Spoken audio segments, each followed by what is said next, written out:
New teacher आ गए. Okay, so good evening everyone. Once again I think a lot of students have joined अभी अभी. तो मैं ये पूछ रहा हूँ सबसे कि आपके एग्जाम स्कूल में चल रहे हैं या खत्म हो गए. जो नए बच्चे हैं उनके लिए सवाल है कि आपके एग्जाम स्कूल में चल रहे हैं या खत्म हो गए या फिर होने वाले हैं. ये आप चैट में बता सकते हो, ठीक है. और बताना सबको है, आंसर सबको करना है. महेश के स्कूल में नए टीचर आ गए स्कूल फिजिक्स के. चलो बढ़िया है. मतलब आई डोंट नो बढ़िया है या नहीं है, बट आई थिंक जो भी है टीचर्स तो अगर नए भी आए हैं या पुराने वाले भी पढ़ा रहे हैं तो दोनों ही केस में आपको ही मेहनत करनी बेटा, है ना. और सपोर्ट के लिए तो स्कूल में भी हैं, सर भी हैं, मैम भी हैं, मैं भी हूँ यहाँ पे, और भी आप लोगों के पास हेल्प है. लेकिन at the end of the day तो यही डिपेंड करेगा कि आप लोग घर पे कितनी पढ़ाई कर रहे हो. ठीक है. क्लास इसलिए लगाई जाती है ताकि हम एक डिसिप्लिन में रह के कॉन्सेप्ट को समझ सकें, है ना, रिवाइज कर सकें, क्वेश्चन प्रैक्टिस कर सकें. लेकिन जो आपकी मेन नॉलेज है, जो आपकी मेन एक्यूमन है, जो डेवलप होने वाला है एग्जाम क्लियर करने के लिए, वो आपके घर पे जो आप बैठ के पढ़ रहे हो ना, क्वेश्चन सॉल्व कर रहे हो, उससे ही होने वाला है. कोई भी सब्जेक्ट हो, it's not, it's about every subject. ठीक है. तो क्लासेस लगानी तो जरूरी है क्योंकि उसके बिना तो आप एक डायरेक्शन लेस हो जाओगे एक तरह से. लेकिन घर पे पढ़ाई करना उससे ज्यादा जरूरी है. सेल्फ स्टडी जो है वो बहुत ज्यादा जरूरी है ना. ये बात मैं बहुत बार रिपीट भी कर चुका हूँ.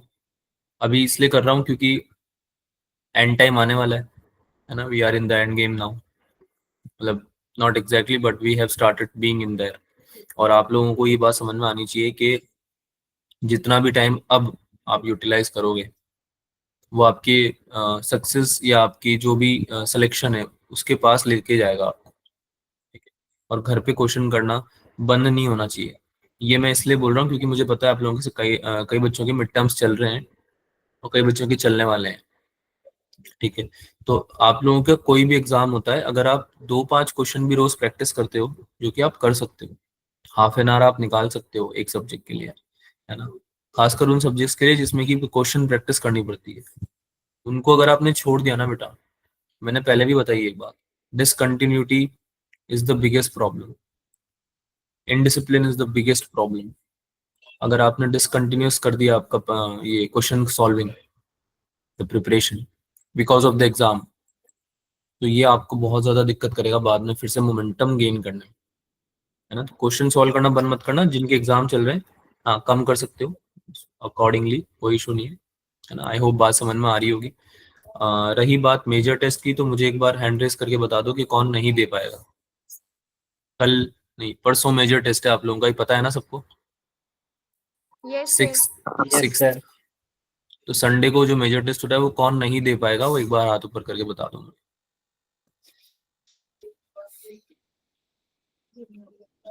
अनमोल, तमन और लवी. क्या हुआ तमन, क्यों नहीं दे पा रहे हैं हम मेजर टेस्ट? सर उसके अगले दिन से बायो का पेपर है और कल सर कोई और पेपर है, तो सर बायो की तैयारी करनी है ना. तो अगर सर मेरा मेजर टेस्ट अच्छा नहीं गया तो मैं सारा दिन उसी के बारे में सोचती रहूंगी, मेरे से पढ़ाई नहीं हो पाएगी. मेजर टेस्ट अच्छा नहीं गया तो उसी के बारे में सोचती रहूंगी बेटा. ये तो देखो, थॉट्स तो कंट्रोल करने पड़ेंगे ना थोड़े से. प्रैक्टिस जो है वो छूट जाएगी फिर बीच में, और मेजर टेस्ट तो बहुत इंपॉर्टेंट है. नहीं सर, वो जैसे पेपर खत्म होंगे ना तो सर मैं 5-6 दिन की छुट्टियां लेके सब रिवाइज करके ना, तो मैं पीडीएफ से वो टेस्ट की तरह ही दूंगी बैठ के. ठीक है. मैं आपको सजेस्ट ये करूंगा कि आप मेजर टेस्ट दें जरूर, उसके बाद उसका एवेल्युएशन नहीं करें. तुम लोगों के मार्क्स आ जाते हैं क्या टेस्ट देते ही? जैसे तुम टेस्ट देते हो तो हाथों हाथ मार्क्स आ जाते हैं क्या? Yes sir. Yes sir. अच्छा, हाथों हाथ पता चल जाता है कि इतना स्कोर आया तुम्हारा. हाँ, फिर तो दिक्कत है. फिर तो तुम लोग देख के थोड़ा ऐसे डिमोटिवेट हो सकते हो. पर बेटा डिमोटिवेट होने की बात क्या है इसमें, एक बात बताओ. 11th के आ रहे हैं 60% टॉपिक्स, मैं अभी से बता देता हूँ. 30 क्वेश्चन आएंगे 11th क्लास से और 20 क्वेश्चन आएंगे 12th क्लास से. फिर से बता रहा हूँ, 30 क्वेश्चन आएंगे 11th क्लास से और 20 क्वेश्चन आएंगे 12th क्लास से. अब 11th क्लास तुम अभी थोड़ा थोड़ा पढ़ रहे हो, है ना. जो सिलेबस है इवन उसमें से तुमने 70-80% टॉपिक मेरे साथ थोड़ा बहुत यहाँ पे पढ़ा है. पर बेटा थोड़ा बहुत पढ़ा है, एक लेक्चर में आप पूरा टॉपिक नहीं कवर कर सकते, ये बात आप भी जानते हो राइट। अगर आप पढ़ रहे हो रोटेशन, तो आपको लगता है कि आप एक लेक्चर में रोटेशन पूरा पढ़ लोगे? No sir. नहीं ना ना। सर। तो फिर खुद को जज क्यों कर रहे हैं हम उस चीज पे? एक बात मेरी बहुत ध्यान से समझना, जो सक्सेस होती है ना, वो लाए करती है आपकी प्रिपरेशन में, जर्नी में। और आपकी जर्नी सॉलिड रही है, प्रिपरेशन सॉलिड रही है, और आपको पूरा विश्वास है कि इससे ज्यादा तो मैं कर ही नहीं सकता था या कर ही नहीं सकती थी, फिर बात आती है इस पे कि आपने परफॉर्म कैसे किया है। जो फाइनल बैटल हुई है उसमें, फाइनल बैटल का मतलब ये नहीं कि नीट देने गए हो तुम, इवन टेस्ट भी जो है बैटल्स ही है ना। तो जब तुमने उसमें परफॉर्म किया, उसमें भी कोई दिक्कत हो सकती है, कोई 100% तो होता नहीं है, परफेक्ट तो होता नहीं है। अब उसमें दिक्कत नहीं हुई, मान लो तुमने अच्छा परफॉर्म किया, लेकिन स्टिल कुछ ऐसे क्वेश्चंस आ गए जो तुमने प्रैक्टिस नहीं किए थे, जो कि हो सकते हैं, उसकी वजह से भी मार्क्स कम आ सकते हैं। पॉइंट क्या है, मेरा पॉइंट समझो। जो तुम्हारे हाथ में है ना, वो चीज अगर तुमने ढंग से नहीं करी है तो तुम्हें दिक्कत है, और वो चीज तुम ढंग से करो ना, तुम्हारा इंटेंट है वो, तो केवल अभी तुम्हारे पास टाइम तो है ही सही, और अगर तुम्हारी पढ़ाई करने की इच्छा है तो तुम कर पाओगे। अब रही बात है इस मेजर टेस्ट की, तुम लोगों ने प्रिपरेशन अभी ढंग से नहीं करी है, मुझे खुद को पता है क्योंकि तुम्हारे एग्जाम्स चल रहे हैं। लेकिन अगर आप टेस्ट ही नहीं दोगे तो आपकी कंटिन्यूटी टूट जाएगी। अगर आप टेस्ट दोगे तो आपको पता है कि मार्क्स कम क्यों आ रहे हैं। अरे बात समझ में आ रही है? आपको पता होगा मार्क्स कम क्यों आ रहे हैं, क्योंकि आप लोगों ने अभी नहीं करी है उसकी तैयारी, एंड दैट्स फाइन।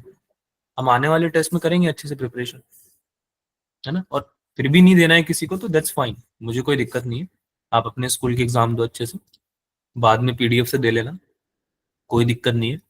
पर बस मैं ये बता रहा हूँ कि जितना ज्यादा तुम डरोगे या घबराओगे ना इन चीजों से, उतना ज्यादा तुम अपने फाइनल सिलेक्शन से दूर होते जाओगे, क्योंकि ये चीजें तुम्हें प्रिपेयर करने के लिए है। क्या ये बात समझ में आ रही है आपको? ये टेस्ट आपको प्रिपेयर करने के लिए है, आपको टेस्ट करने के लिए नहीं है। क्या आप दोनों वर्ड में डिफरेंस समझते हो? Do you understand the difference between preparation and test? Test होता है कि मैंने तुम्हें कुछ टेस्ट दिया, अब मैंने दिया अनमोल और शिवा को एक कॉमन टेस्ट दे दिया, है ना, और मैं बोल रहा हूँ कि अनमोल और शिवा में से बेटर स्टूडेंट कौन है, ये डिसाइड करेगा ये test. That is a test. अब उसमें मैं, मान लो अनमोल के ज्यादा नंबर आ गए, शिवा से 2 नंबर ज्यादा आ गए, अब मैं ये डिक्लेयर कर दूं कि अनमोल बेटर है शिवा से पढ़ाई में, है ना। पहली बात तो वो गलत एक कंक्लूजन होगा, क्योंकि वो सर्कमस्टांसेस अलग हो सकते हैं, पहली बात तो, है ना। दूसरी बात, वो टेस्ट था तो मैं फिर भी कंक्लूड कर सकता हूँ, लेकिन अगर आप उसको प्रिपरेशन की तरह देख रहे हो, तो शिवा क्या सोचेगा कि यार ठीक है, मुझे पता चल गया है कि मैंने कहाँ पे गलती करी है, next time I will prepare it. Next time वो अनमोल से ज्यादा नंबर ला सकता है, अरे ला सकता है ना। Yes sir. पर ऐसा कब हुआ? जब उसने उसको प्रिपरेशन की तरह लिया। अगर वो उसको टेस्ट की तरह लेता तो वो क्या सोचता कि यार मार्क्स तो कम आ गए, कोई फायदा तो है नहीं टेस्ट देने का, है ना, वो डिमोटिवेट हो जाता। तो अगर तुम इसको प्रिपरेशन की तरह लोगे ना, तो तुम तैयार हो रहे हो फाइनल टेस्ट के लिए, जो कि होने वाला है मई में, नीट का एग्जाम, है ना, या फिर तुम और जो भी एग्जाम दे रहे हो, आप लोगों को पता है आप किसके लिए प्रिपेयर कर रहे हैं। बट सिलेबस सबका सेम है, तो एक जनरल हम तरीके से बात कर सकते हैं। अच्छा, आज ईएम वेव्स पढ़ने वाले हैं, तो जो बच्चे क्लास लीव कर रहे हैं मैं उनको बता दूं कि आज हमारी क्लास होने वाली है। सिंस हम बहुत टाइम बाद मिल रहे हैं, 8-10 दिन बाद, और आपके एग्जाम्स भी चल रहे हैं, इसलिए हम एग्जाम से रिलेटेड कुछ बात कर रहे हैं, ठीक है। तो ये मत सोचना कि सर पढ़ा नहीं रहे। आ रही बात समझ में? किसी को ऐसा तो नहीं लग रहा सर टाइम वेस्ट मत कीजिए प्लीज, पढ़ा दीजिए जल्दी से? अगर ऐसा लग रहा है तो थोड़ी देर रुको ठीक है, पढ़ा रहा हूँ मैं, स्टार्ट कर रहा हूँ, है ना। लेकिन ये बातें करना जरूरी है, बिकॉज इन टाइम्स में आप काफी डिमोटिवेशन फील कर सकते हो, जो कि मैं नहीं चाहता आप करो, है ना। बिकॉज हम प्रिपेयर कर रहे हैं अभी, अगर हमारी प्रिपरेशन अच्छी हो गई तो हम सिलेक्शन ले सकते हैं, किसी अच्छे कॉलेज से ग्रेजुएशन कर सकते हैं, जो कि हम सब चाहते हैं, है ना। तो पॉइंट क्या है मेरा, टेस्ट दो सारे, उसको लो प्रिपरेशन की तरह, उसमें जो भी कमियां आ रही है, जो भी टॉपिक्स तुम्हारे छूट रहे हैं, है ना, उनको नोट डाउन करते जाओ। जैसे ही सिलेबस कंप्लीट होगा हम रिवीजन करेंगे, पहले ही बोल चुका हूँ मैं, और उस रिवीजन में हम उन कमियों को धीरे धीरे खत्म करेंगे, ठीक है। तो ये आपका स्ट्रेटेजी होनी चाहिए। रही बात स्कूल के एग्जाम्स की, बिल्कुल आप फोकस कीजिए उन पे, थोड़ा सा टाइम निकाल लीजिए प्रिपरेशन करने के लिए। अगर आपके स्कूल के एग्जाम्स चल रहे हैं लंबा, तो थोड़ा थोड़ा आधा आधा घंटा दीजिए एग्जाम में, ये जो भी हमारी क्लासेस चल रही हैं उसकी प्रिपरेशन के लिए, रिवीजन के लिए। बाकी टाइम आप डेडिकेट कर सकते हैं स्कूल के एग्जाम्स के लिए। हाँ, क्लासेस नहीं छोड़ना, ट्राई करना सारी क्लासेस लो, क्योंकि ये अभी लास्ट चल रहा है, इस महीने में खत्म हो जाएगा तुम्हारा सिलेबस पूरा, है ना। 12th का खत्म हो जाएगा पूरा सिलेबस। 11th का भी जो रिवीजन चल रहा है वो तो हो जाएगा, फिर बाद में अच्छे से पढ़ेंगे, वो अलग बात है, ठीक है। तो अभी जो लास्ट में जो चैप्टर्स है वो बहुत इंपॉर्टेंट है। ईएम वेव्स, बहुत ज्यादा क्वेश्चंस आते हैं, है ना। मॉडर्न फिजिक्स, कुछ टॉपिक्स बहुत इंपॉर्टेंट है, 100% क्वेश्चंस आते हैं, हर साल क्वेश्चंस आते हैं, है ना। सेमीकंडक्टर से भी आते हैं। तो ये लास्ट के टॉपिक्स है ना, इनको ऐसे लूजली नहीं लेना है ना, क्लास अटेंड जरूर करना, ठीक है। चलो, अब मुझे ये बताओ, तुमको कुछ पूछना है रिगार्डिंग द टेस्ट और प्रिपरेशन? किसी का कोई डाउट है? मैं ओपन कर रहा हूँ 2 मिनट की विंडो, किसी को कोई भी डाउट है हाथ ऊपर करके या चैट में जैसे भी कंफर्टेबल हो पूछ सकते हो। अगर नहीं तो फिर हम 2 मिनट बाद हमारा लेक्चर स्टार्ट करेंगे, जो आज हम पढ़ने वाले हैं।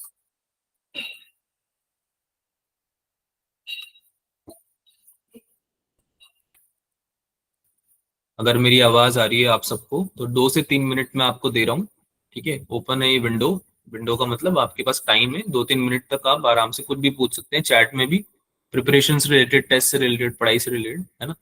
या फिर आप हाथ ऊपर करके भी पूछ सकते हैं। आपको पता है क्लास में हम बिंदास बात करते हैं, जो भी हमें प्रॉब्लम होती है उसके बारे में, कोई दिक्कत है नहीं। अगर नहीं तो फिर हम चालू करते हैं ईएम वेव्स।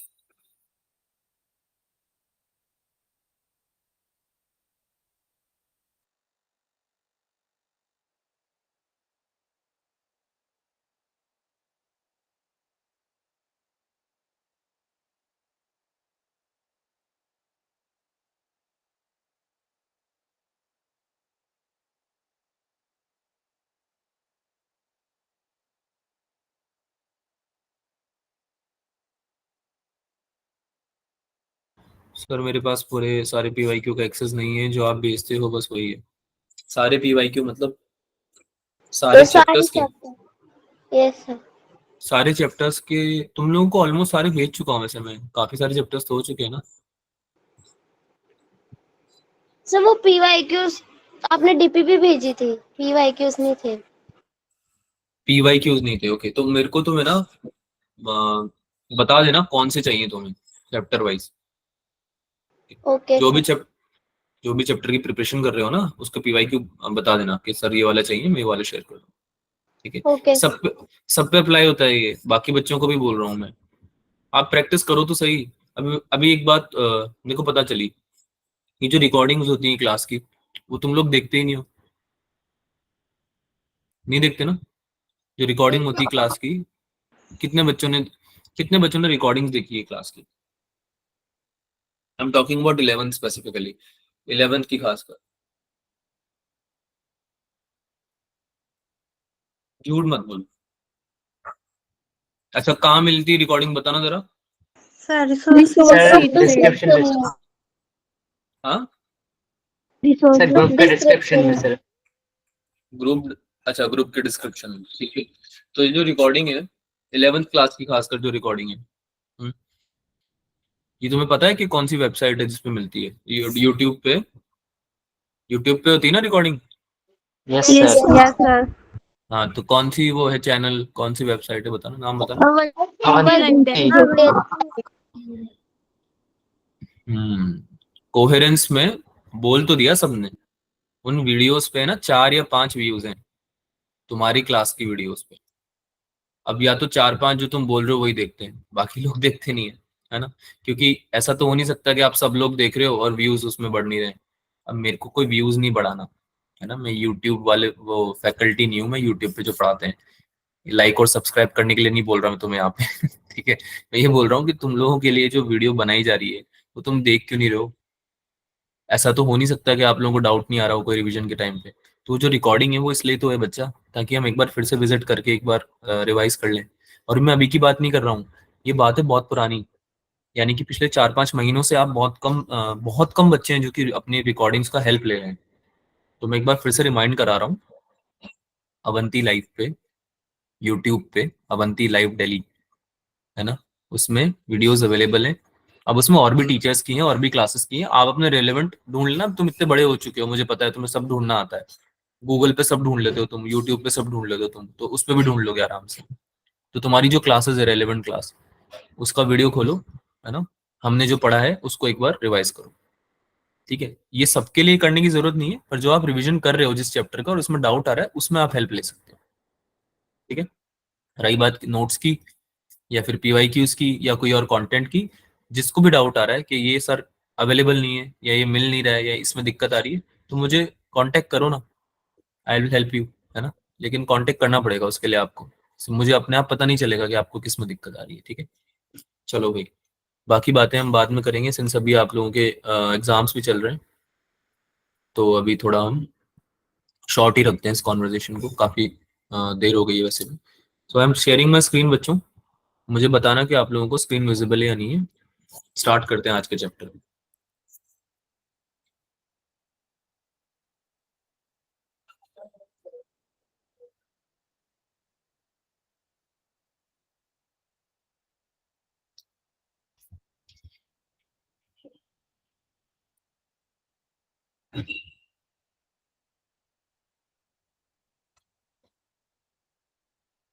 दिख रहा है क्या? Yes, sir. Yes, sir. ठीक है, तो एक नया चैप्टर स्टार्ट कर रहे हैं बच्चों, इलेक्ट्रोमैग्नेटिक वेव, है ना। अब ये चैप्टर बहुत इंपॉर्टेंट है, बहुत ही कंसाइज चैप्टर है, छोटा चैप्टर है, लेकिन बहुत ही डायनामिक चैप्टर है। डायनामिक क्यों? क्योंकि इसमें क्या है, सब आ जाता है। अभी तक तुमने जो भी पढ़ा है, इलेक्ट्रोस्टैटिक्स, है ना, मैग्नेटिज्म, EMI, AC, सबका थोड़ा थोड़ा रोल है, लेकिन बहुत ही छोटा चैप्टर है, कंसाइज चैप्टर है, और काफी ज्यादा क्वेश्चंस भी आ सकते हैं इसमें से, है ना। पिछले अगर 4-5 साल में आप देखो 10-12 क्वेश्चन आए हैं इसमें। ठीक है, तो बहुत ही ज्यादा इंपॉर्टेंट टॉपिक है एक तरह से, और किया जा सकता है इजीली, लेकिन अगर कॉन्सेप्ट पढ़ते वक्त फोकस किया तो हाई वेटेज चैप्टर है ये। लेकिन अगर आपने फोकस हटा दिया कॉन्सेप्ट पढ़ते वक्त तो दिक्कत है, क्योंकि ये चैप्टर इतना आसान नहीं जितना मतलब कुछ चैप्टर्स हैं जनरली 11th में ना 12th में भी, क्योंकि इसमें इलेक्ट्रोस्टैटिक्स, मैग्नेटिज्म, EMI, AC, इन सब के कॉन्सेप्ट्स यूज होते हैं। आज की क्लास में आपको ये समझ में आ जाएगा कि जो पुरानी चीजें हमने पढ़ी हैं उनका रिवीजन कितना जरूरी था। अब देखते हैं तुम में से कितने बच्चों को कितना याद है। ठीक है, चलो स्टार्ट करें। Yes, sir. Okay, let's start with the chapter. आज की क्लास में हम बेसिक EM वेव्स का थोड़ा इंट्रोडक्शन लेंगे, फेराडेज एक्सपेरिमेंट के बारे में पढ़ेंगे, मैक्सवेल एक्सपेरिमेंट के बारे में पढ़ेंगे, ये देखेंगे कि कैसे फेराडे ने जो हमें बताया था वो कैसे रिलेवेंट है EM वेव से, और मैक्सवेल ने जो बातें बताई उसने कैसे हेल्प किया हमारे इसमें EM वेव्स के स्टडी में, और कैसे उसने बताया कि कुछ चीजें, मैक्सवेल जो साइंटिस्ट है उन्होंने कैसे हमारी हेल्प करी है जानने में कि भाई जो इलेक्ट्रिक फील्ड है और जो मैग्नेटिक फील्ड है उसको कैसे देखा जा सकता है, कैसे अलग अलग तरीके से देखा जा सकता है। देन एक डिस्प्लेसमेंट करंट का कॉन्सेप्ट है जो मैक्सवेल के एक्सपेरिमेंट से आया था, उसको समझेंगे। And then direction of propagation of EM wave समझेंगे, जिसपे कि जनरली क्वेश्चन बनते हैं एग्जाम में। ठीक है, बहुत ही इजी क्वेश्चन बनते हैं अगर थ्योरेटिकल क्वेश्चन बनेंगे तो। अगर थोड़ा न्यूमेरिकल टाइप क्वेश्चन बन गया तो फिर आपको इन सब चीजों की जरूरत पड़ेगी। तो डिपेंड करेगा कि आपका क्वेश्चन कैसा बन रहा है, तो आप अज्यूम नहीं कर सकते हो कि भाई क्वेश्चन जो है थ्योरेटिकली बनेगा। फिर से बता रहा हूँ, सुनना ध्यान से, अगर थ्योरेटिकल क्वेश्चन बना तो बहुत इजी बनेगा, जैसे कि direction of propagation of EM wave बता दो। अब वो तो मैं भी थोड़ी देर में समझ में आ जाएगा कि काफी इजी क्वेश्चन बनता है इन टॉपिक। लेकिन अगर न्यूमेरिकल बना तो उसमें फिर थोड़ा बहुत कैलकुलेशन रहेगी, फॉर्मूला यूज होंगे, उस केस में आपको चैप्टर पूरा पढ़ना पड़ेगा। तो आप रिलाय नहीं कर सकते एक चीज पे, लेकिन क्वेश्चन आएंगे जरूर। काफी हाई वेटेज चैप्टर है, उसको पढ़ना ढंग से, कॉन्सेप्ट स्टार्टिंग से ही समझते हुए आगे चलना। ठीक है, डिस्कस कर लेते हैं थोड़ा। जैसे कि मैंने आपको बताया, आप देख सकते हो अराउंड 10 से 12 क्वेश्चंस आए हुए हैं आपके पिछले 5 साल में। ठीक है, अब 24 का जो रिवाइज पेपर था उसमें आए थे 2 क्वेश्चन इसके। ठीक है, और जो इनिशियली पेपर आया था उसके बनाए थे। अब इसमें और भी एडिशन है, क्योंकि अगर आप देखो ध्यान से तो 2020 में 4 क्वेश्चन आए, 4 क्वेश्चन किसी टॉपिक से आ रहे हैं, तो मतलब वो टॉपिक से वापस से 3 to 4 क्वेश्चन आ सकते हैं। अरे बात सही है, अगर एक बार आ गए हैं तो दोबारा भी आ सकते हैं, Yes, है sir. ना। और कंसिस्टेंटली आ रहे हैं, यानी कि ये टॉपिक जो है इसमें कभी भी ऐसा नहीं हुआ कि एक भी क्वेश्चन नहीं आया। तो कंसिस्टेंटली नीट इससे क्वेश्चन पूछेगा ही पूछेगा, और कभी कभी ज्यादा भी क्वेश्चन पूछ सकता है। और जहां तक मुझे लग रहा है अगले अगले वाले जो नीट है उसमें क्वेश्चन पूछ सकता है EM वेव्स। ठीक है, तो आपको ये टॉपिक छोड़ना नहीं है। अगेन सेम बात बोल रहा हूँ, स्टार्ट करते हैं। अब देखो ये ग्रिड तुम्हें खाली दिख रही है, लेकिन इसमें ना कोई बेसिक चीज समझने वाले हैं हम बिल्कुल। वो बेसिक चीज क्या है कि भाई अभी तक जो चार्ज के बारे में हम पढ़ रहे थे, चैप्टर चालू हो चुका है, ध्यान से सुनना चालू कर दो, इधर ध्यान, अपना ध्यान लगा लो, कंसंट्रेशन इधर शिफ्ट कर लो। अभी तक हमने पढ़ा था कि जो चार्ज है उसके साथ अगर हम एक्सपेरिमेंट करें तो वो कैसी कैसी प्रॉपर्टी शो करता है। तो सबसे पहले हम यहाँ पे लिख लेते हैं चार्ज, ठीक है। तो एक्सपेरिमेंट क्या था हमारा कि हमने सबसे पहले इसको रखा रेस्ट में, ठीक है। फिर हमने इसको चलाया, लेकिन चलाया किससे? कांस्टेंट स्पीड से। और तीसरा वाला गेस करो, तीसरा वाला क्या हो सकता है? एक्सेलरेट कर दिया इसको,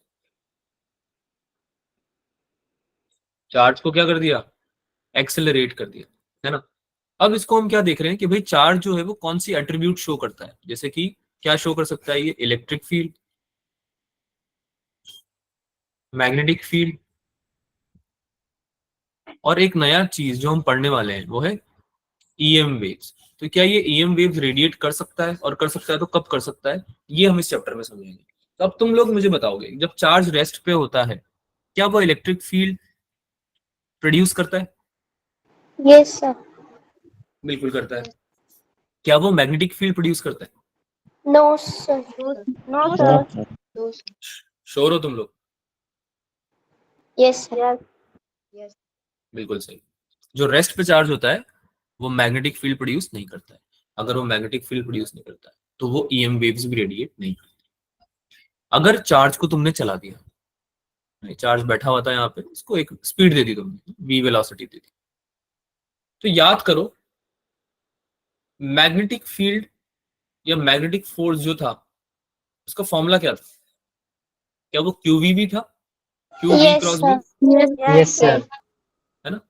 तो ऑब्वियसली जो चार्ज कांस्टेंट कांस्टेंट स्पीड से चल रहा है वो इलेक्ट्रिक फील्ड तो प्रोड्यूस करेगा ही करेगा, है ना। चार्ज जब रेस्ट पे ही कर रहा है तो फिर मोशन कर रहा है तो करेगा ही ना इलेक्ट्रिक फील्ड तो प्रोड्यूस। लेकिन सर। एक मूविंग चार्ज, एक मूविंग चार्ज क्या मैग्नेटिक फील्ड भी प्रोड्यूस करता है? Yes sir. Yes sir. हाँ। लेकिन हमने एक्सपेरिमेंट्स के थ्रू देखा कि जब ये चार्ज को हम कांस्टेंट स्पीड से चला रहे थे, यानी कि इसकी स्पीड कांस्टेंट थी, तो इसने इलेक्ट्रिक फील्ड और मैग्नेटिक फील्ड तो शो करी, डिपिक्ट करी, लेकिन ये ईएम वेव्स को रेडिएट नहीं कर रहा। तो हमने क्या सोचा कि इस चार्ज को ना एक्सेलरेट करते हैं। अब एक्सेलरेट करने का क्या मतलब है कि भाई जो भी उसकी स्पीड थी उसको बढ़ाते हैं या कम करते हैं, है ना, चेंज करते हैं बेसिकली। स्पीड को क्या करते हैं बच्चों? चेंज करते हैं ना। तो एक्सेलरेट जैसे ही हमने किया, जैसे ही हमने एक्सेलरेट किया इस चार्ज को, तो इसने इलेक्ट्रिक फील्ड तो शो कर ही रहा था, ये मैग्नेटिक फील्ड शो कर रहा था, ये ईएम वेव्स को रेडिएट करने, which was a new thing for us, है ना। हम लोगों को एक ऐसी वेव्स के बारे में पता चला जो कि ये चार्ज अपने एक्सेलरेटेड मोशन में शो कर रहा था, है ना। तो एक्सेलरेटेड मोशन में ये तीनों चीजें शो करता है, और accelerated charge produces electromagnetic wave. ये आप लोगों के लिए पहला टेक अवे है, और इसको आप नोटबुक में नोट कर सकते हो, that accelerated charge produces EM waves. लिख रहे हो? Yes, sir.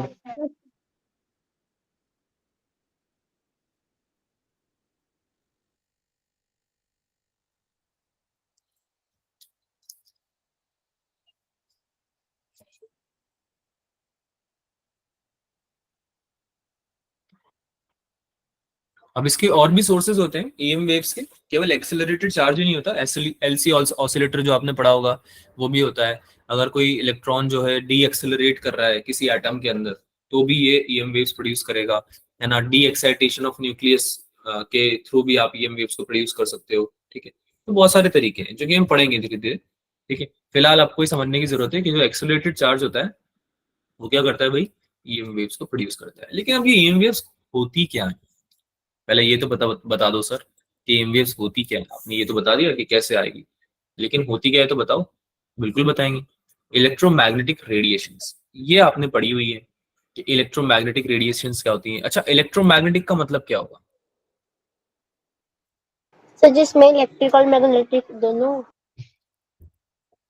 बहुत ही ऑब्वियस ही बात है, जिसमें इलेक्ट्रिक और मैग्नेटिक दोनों प्रॉपर्टीज हो, है ना, जिसमें इलेक्ट्रोस्टैटिक्स या इलेक्ट्रोस्टैटिक और इलेक्ट्रोमैग्नेटिक, सॉरी केवल मैग्नेटिक दोनों प्रॉपर्टीज होंगी, या जो भी चीज इसी दोनों प्रॉपर्टीज को शो करेगा वो बेसिकली इलेक्ट्रोमैग्नेटिक रेडिएशन का पार्ट बोल सकते हैं उसको, है ना। तो इलेक्ट्रोमैग्नेटिक रेडिएशंस जो होती हैं वो कंसिस्ट करती हैं वेव्स। कौन सी वेव्स? ईएम वेव्स, ठीक है। Now this propagates through space and this carry momentum and electromagnetic radiant energy, ठीक है। तो जो इलेक्ट्रोमैग्नेटिक रेडिएशन है बेसिकली इलेक्ट्रोमैग्नेटिक वेव से मिलकर बना होता है, ठीक है, जो कि कुछ ऑसिलेशंस होते हैं इलेक्ट्रिक और मैग्नेटिक फील्ड के बीच। तो जैसे कि यहाँ पे आप देख सकते हो, क्या सबको यहाँ पे स्क्रीन दिख रही है? ये Yes, sir. Yes, sir. Yes, sir. Electric field और मैग्नेटिक फील्ड दोनों बनाई हुई है मैंने यहाँ पे, दिख रहा है आपको? Yes, sir. Yes, sir. एक सेकंड रुको, मैं इसको बता भी देता हूँ। क्या आपको वाई एक्सिस पे इलेक्ट्रिक फील्ड दिख रही है बच्चों? Yes, sir. Yes, sir. Yes, sir. क्या आपको जेड एक्सिस पे मैग्नेटिक फील्ड दिख रही है? Yes, Yes, sir. Yes, sir. देखो ध्यान से देखो, दिखेगी, अगर नहीं दिख रही तो, Yes, है ना। sir. अब मुझे एक बात बताओ, वाई एक्सिस और जेड एक्सिस परपेंडिकुलर होते हैं? Yes, sir. Yes, sir. है ना, होते ही हैं ऑब्वियसली, और एक्स एक्सिस के साथ भी परपेंडिकुलर होते हैं दोनों एक्सिस, Yes, है ना। sir. Yes, sir. तो इलेक्ट्रोमैग्नेटिक वेव्स अगर हम इसके बारे में पढ़े तो these are those waves that are produced when an electric field and comes in contact with the magnetic field, and it can also be said that electromagnetic waves are composition of oscillating electric and magnetic fields। यानी कि अगर electric field और magnetic field साथ में oscillate करें, है ना, साथ में प्रोपगेट करें, या उन दोनों के कॉम्बिनेशन से जो वेव बनने वाली है उसको हम बोलेंगे इलेक्ट्रोमैग्नेटिक वेव्स। वे चलती कैसे हैं? बिल्कुल सिंक्रोनाइज्ड ऑसिलेशंस। कैसे चलती हैं बच्चों ये? Synchronised oscillations. सिंक्रोनाइज्ड ऑसिलेशन क्या होते हैं?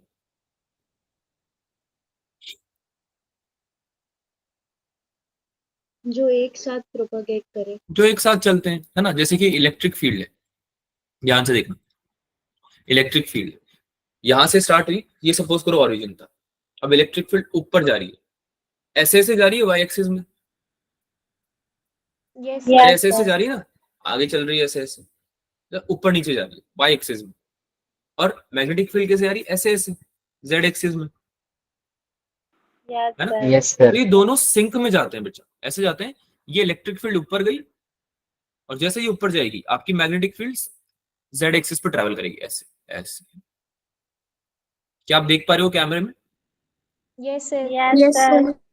तो जिस पॉइंट पे ये इलेक्ट्रिक फील्ड अपना हाईएस्ट एम्पलीट्यूड को टच करेगी, उसी टाइम पे सेम आपकी मैग्नेटिक फील्ड अपने हाईएस्ट एम्पलीट्यूड को टच करेगी, और फिर वापस से साथ में जीरो हो जाएंगे, एम्पलीट्यूड को जीरो करेंगे साथ में।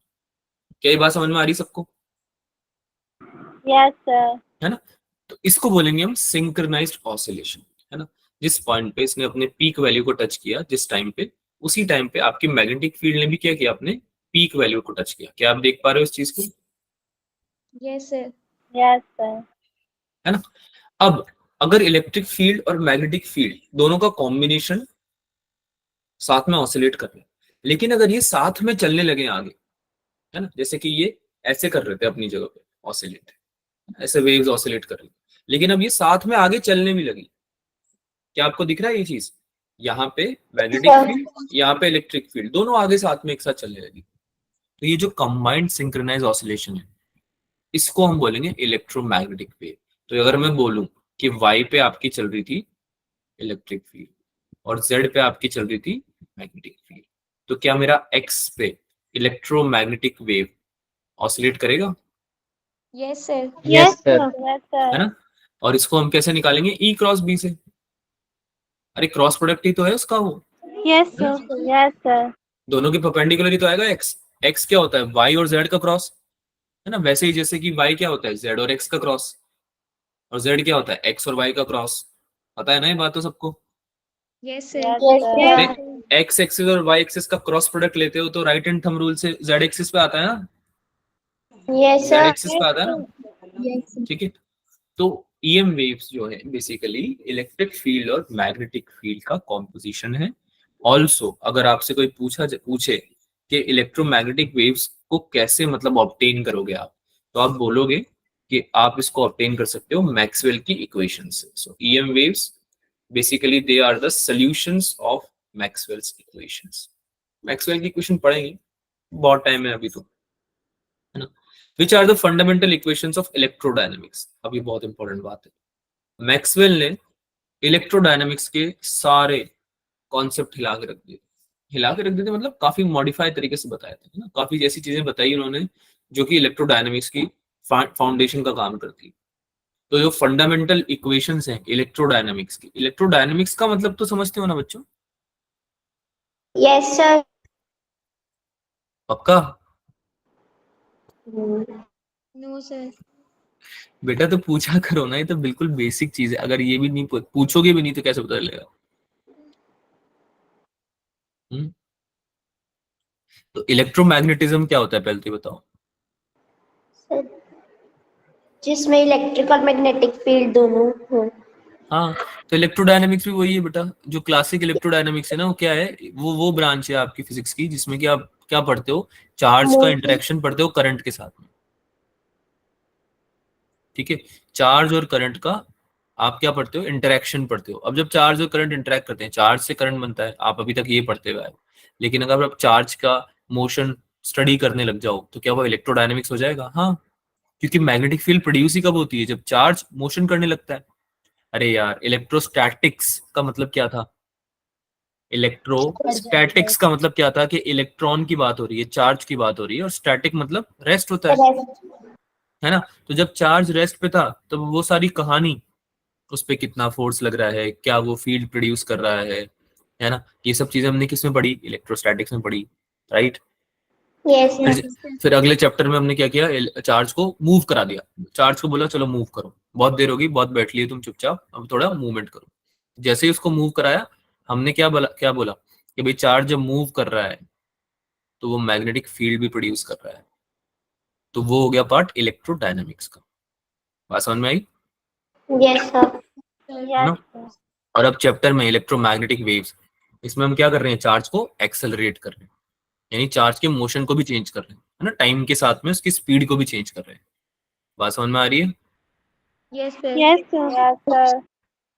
आगे चलते हैं.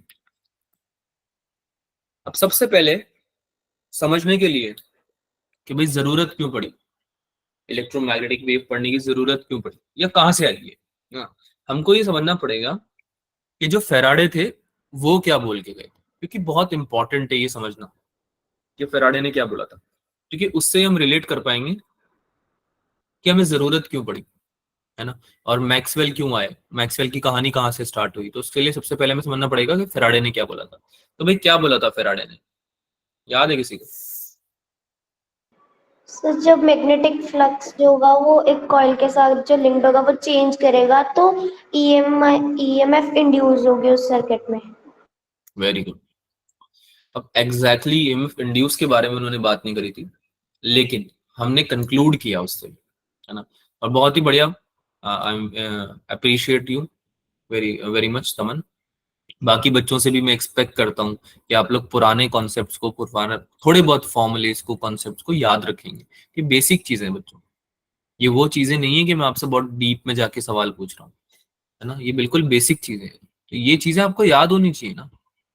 अरे ये तो याद होनी चाहिए ना, Yes, sir. Yes sir. है ना. Yes, ये sir. तो बिल्कुल वैसी बात होगी जैसे मैंने केमिस्ट्री में तुमसे ग्रिग्नार्ड रिएजेंट पूछ लिया. ग्रिग्नार्ड है सिलेबस का part, yes Yes, sir. sir. हो गया, कंप्लीट हो गया, सर अभी चल रहा है. चल रहा है. क्या होता है ग्रिग्नार्ड, RMJ. आरएमजीएक्स. अरे इतना तो बता सकते हो, यस सर. है ना. Yes, अब वो sir. कैसे बनता है, उसकी रिएक्शंस क्या होती हैं, ये सब तो मैं पूछ नहीं रहा हूँ, नाम पूछ रहा हूँ, है ना. उसको बस ये पूछ रहा हूँ कि होता क्या है ग्रिग्नार्ड. अब तुमने बोल दिया आरएमजीएक्स. ये बिल्कुल वैसे ही है जैसे कि मैं तुमसे पूछ रहा हूँ फिजिक्स में कि फेराडे ने क्या बताया था, है ना, फेराडेज एक्सपेरिमेंट क्या था, फेराडेज लॉ क्या था. अरे बात समझ में आ रही, बिल्कुल बेसिक चीज है ये. Yes, तो ये आपको पता होनी चाहिए, ये याद रखो. यस सर क्या बोल रहे हो, तुमको याद करो, ठीक है. एक बच्चे से आंसर नहीं चाहिए मुझे, सबसे चाहिए, क्योंकि सिलेक्शन सबका चाहिए यार मुझे. एक बच्चे का थोड़ी ना चाहिए केवल सिलेक्शन, है ना. तो नेक्स्ट टाइम याद रखना आप लोग जब भी आप लोगों को टाइम मिलेगा स्कूल के एग्जाम के बाद, आप सबसे पहले तो बेसिक कॉन्सेप्ट रिवाइज करोगे सारे, ठीक है। फॉर्मूला और कॉन्सेप्ट बेसिक, बहुत ज्यादा टाइम नहीं लगने वाला, उसमें पढ़ा हुआ है तुमने एक दो बार, हो जाएगा जल्दी याद, है ना। उसको रिवाइज जरूर करना। चलो स्टार्ट करते हैं। फेराडे ने क्या बोला भाई, अगर आप एक स्फेरिकल शेल ले लो, ठीक है, इसमें अगर आप, कलर चेंज कर लेते हैं, मैग्नेटिक फील्ड प्रोड्यूस कर दो। अब ये मैग्नेटिक फील्ड जो है ये कांस्टेंट नहीं है, आपने इसको कैसा रखा, इंक्रीजिंग। कैसा रखा बच्चों, Increasing. इंक्रीजिंग, है ना, यानी वेरिएबल मैग्नेटिक फील्ड रखी आप, वेरिएबल रखी है ना, चेंज हो रही है, ठीक है। अच्छा, अगर मैग्नेटिक फील्ड चेंज होती थी तो फेराडे भैया क्या बता के गए थे, क्या होने वाला है फिर इसमें, इस कंडक्टर में क्या होने वाला है, EMF EMF induced induced होगा. EMF induced. क्या इसमें ईएमएफ इंड्यूस होगा, Yes, Yes, sir. sir. Yes, sir. क्या क्या इसमें करंट इंड्यूस होगा। Current. Yes, अच्छा, तो Current. इसमें जो इंड्यूस्ड करंट होने वाला है ना, इसमें जो इंड्यूस्ड करंट आने वाला है उसकी डायरेक्शन बताओ, सर मैग्नेटिक फील्ड को अपोज करेगी. डायरेक्शन बताओ, हाथ ऊपर करके बताना है, कौन बताएगा। मैग्नेटिक फील्ड, ईएमआई, ये सब पढ़ा हुआ है तुम लोगों ने।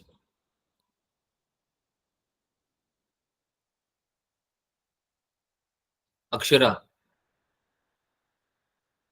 Sir right hand thumb rule के अकॉर्डिंग इसकी डायरेक्शन अंदर वाली साइड में आएगी, किसकी, करंट की। अंदर मतलब पेज के अंदर, inside the page. Yes sir, जिस साइड ये इंक्रीजिंग हो रही है मैग्नेटिक फील्ड। ओके, कोई और बताना चाहेगा, अपूर्वा। तो आउट ऑफ द कॉइल आएगी क्योंकि जो मैग्नेटिक फील्ड है वो अंदर की तरफ है और induce current opposite to magnetic field होता है. ठीक. करंट की डायरेक्शन आउटसाइड आएगी, अच्छा। Shiva, Sir, clockwise. Okay. Taman, sir अगर हम राइट हैंड थंब रूल लगाएंगे मैग्नेटिक फील्ड की डायरेक्शन में तो वो क्लॉकवाइज आएगी, बट जो इंड्यूस करंट होता है वो ऑपोजिट साइड में होता है ना, तो इसलिए वो एंटी क्लॉकवाइज आएगा. Very good. So the right answer is the induce current will come anti clockwise. क्या होगा इंड्यूस करंट का direction, anti Anti-clockwise. Clockwise. Anti clockwise. बेटा ये अंदर या बाहर क्या कर रहे हो आप लोग, अंदर बाहर कैसे हो सकता है बच्चा, सोच के देखो। अगर मैग्नेटिक फील्ड अंदर है तो मैं अपने थंब को अंदर रखूंगा ऐसे, और मेरी जो Yes, फिंगर की sir. कर्ल्स थी वो मुझे करंट की डायरेक्शन देती थी, कर्ल, है ना। तो Yes, जब sir. अंदर मैग्नेटिक फील्ड है तो वो कैसे देगी करंट की डायरेक्शन, क्लॉकवाइज, है ना। अरे यार, Yes, हमने sir. क्या बात करी थी कि जब करंट फ्लो होता है तो वो मैग्नेटिक फील्ड प्रोड्यूस करता है, और जो मैग्नेटिक फील्ड होती है वो करंट को प्रोड्यूस करती है। तो जो करंट फ्लो हो रहा होगा उसकी वजह से अंदर मैग्नेटिक फील्ड आ रही होगी, तो अंदर अगर मैग्नेटिक फील्ड बढ़ती जाएगी तो करंट क्लॉकवाइज बढ़ता जाएगा। सही Yes, बात है। sir. Yes, sir. लेकिन फेराडे ने क्या बोला कि ऐसा नहीं हो सकता है, और ऐसा क्यों नहीं हो सकता है, क्या रीजन दिया था उन्होंने। एनर्जी फिर इंफिनिटी हो जाएगा सर, उसको सर मतलब उन्होंने क्या बोला था कि एनर्जी कंजर्व रहती है, yes conservation sir, of energy energy, conserve. है ना। एनर्जी कंजर्व रहती है, ऐसा नहीं हो सकता कि आप अंदर आपने बी इंक्रीज करते गए करंट प्रोड्यूस करते गए, ऐसे तो आप क्या करोगे, ऐसे तो आप इन्फिनिट करंट प्रोड्यूस कर दोगे, पॉसिबल है क्या ऐसे, है ना, नो ऐसा यस पॉसिबल सर. नहीं सर. है। ठीक है, तो उन्होंने क्या बोला कि भाई अगर आप करंट, सॉरी, मैग्नेटिक फील्ड या मैग्नेटिक फ्लक्स को चेंज कर रहे हो तो आपका मैग्नेटिक फ्लक्स जो चेंज हो रहा है उसको अपोज करेगा आपका कौन, इंड्यूस करंट या इंड्यूस ईएमएफ। सही बात है yes yes sir. Sir. Yes, sir. ना। अब अंदर की तरफ अगर मैग्नेटिक फील्ड बढ़ रही है तो मैग्नेटिक फ्लक्स अंदर की तरफ बढ़ रहा है ना, अंदर की तरफ मैग्नेटिक फ्लक्स बढ़ता जा रहा है, बढ़ता जा रहा है, बढ़ता जा रहा है, तो भाई इंड्यूस करंट आएगा, क्या बोलेगा, इस अंदर बढ़ने वाले मैग्नेटिक फ्लक्स को मैं कम करने वाला हूँ। तो किसी ने कोई पूछेगा उससे कैसे करोगे भैया, तो क्या बोलेगा, सिंपल है भाई, अपनी डायरेक्शन ऐसे अरेंज करूंगा कि मेरी वजह से जो मैग्नेटिक फ्लक्स आए वो बाहर की तरफ आए। सही बात यस सर. है ना। Sir. अब मैग्नेटिक फ्लक्स या मैग्नेटिक फील्ड बाहर की तरफ कैसे आ सकती है, एंटी क्लॉकवाइज करंट से, करके देखो, ऐसे एंटी क्लॉकवाइज करो, राइट हैंड थंब रूल से बाहर आएगी क्या, सर. है ना, बस सिंपल सी बात है। Yes, sir.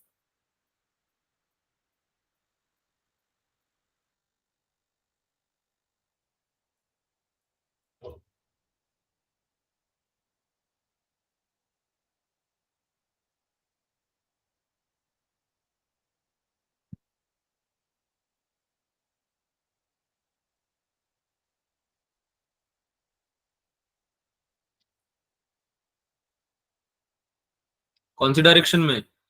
Anti Anti-clockwise. ACW का मतलब एंटी क्लॉकवाइज है, समझ नहीं होना है तो, या लिखूं इसको भी यार बाद में फिर?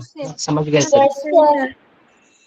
नहीं नहीं, मैं लिख देता हूँ यहाँ पे, बाद में पता चले कि कुछ अजीब सा पढ़ लिया रिवीजन करते टाइम, क्लास में तो ध्यान दिया नहीं था, ACW CW, और इसको पढ़ के तुम मेरे बारे में कुछ अलग ही विचार ला रहे हो फिर बाद में, है ना? मन में मैं नहीं चाहता तुम मेरे बारे में कुछ अच्छा बुरा बोलो, ठीक है? तो मैं लिख देता हूँ यहाँ पे। पर क्लास में फोकस रखना है सबको, क्योंकि बहुत ज्यादा कॉन्सेप्चुअल बातें हो रही है अभी, ठीक है? अब मेरी बात समझो ध्यान से। अगर कन्वेंशनल करंट, सॉरी, अगर इंड्यूस्ड करंट एंटी क्लॉकवाइज जा रहा है, तो डेफिनेटली कि जिन इलेक्ट्रॉन्स के फ्लो की वजह से ये इंड्यूस करंट बन रहा होगा, कंडक्टर है तो इलेक्ट्रॉन्स तो फ्लो करेंगे सही भैया, करेंगे ना? Yes sir. Yes sir. वो इलेक्ट्रॉन का जो मूवमेंट है, डायरेक्शन है, अपोजिट होना चाहिए करंट से। Yes sir. Yes sir. तो अगर मैं इलेक्ट्रॉन का डायरेक्शन ऐसे बना दूं तो किसी को दिक्कत तो नहीं आएगी? No sir. No sir. अरे अगर एंटी क्लॉकवाइज करंट है तो इलेक्ट्रॉन उल्टा जाएगा ना भाई, क्लॉकवाइज जाएगा ना, ये तो पता है हमको ये सब बातें तो। Yes sir. इसमें कुछ नया तो है नहीं जानने वाला, ठीक है? अच्छा, इलेक्ट्रॉन अगर ऐसे चला गया, इलेक्ट्रॉन अगर ऐसे चला गया, तो जो इलेक्ट्रिक फील्ड इस पे लग रही है, electron will move opposite to the, इसको लिख भी देता हूं मैं यहाँ पे, इलेक्ट्रॉन विल मूव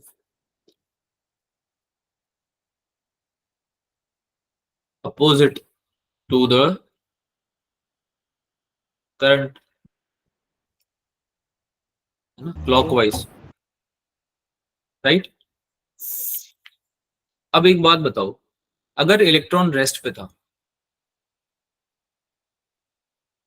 अगर इलेक्ट्रॉन रेस्ट पे था, तो ये जो मैग्नेटिक फील्ड तुम दे रहे थे इनिशियली, तो तुम मैग्नेटिक फील्ड दे रहे थे ना बच्चों?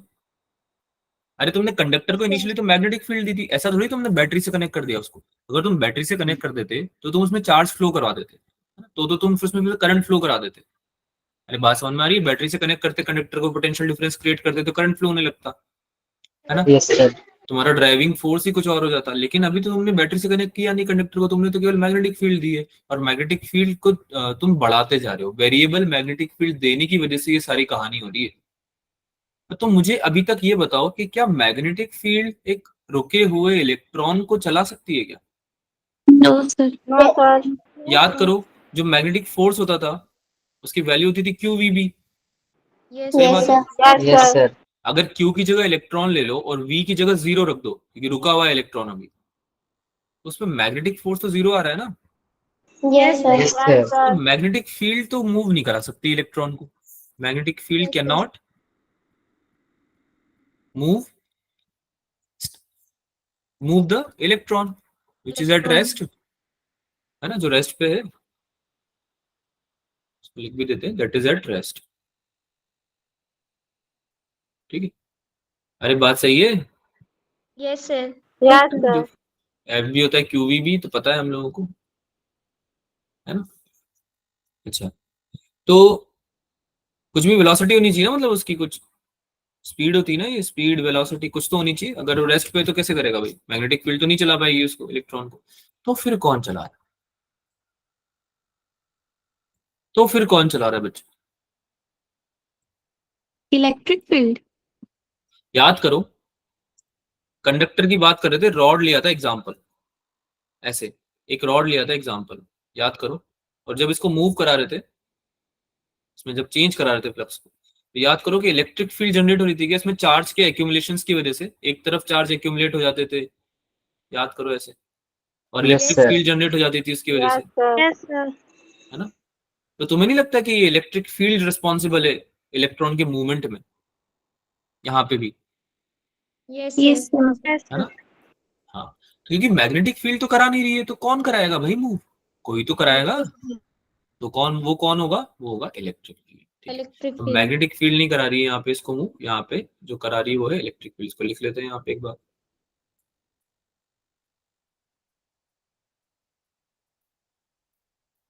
thus electric field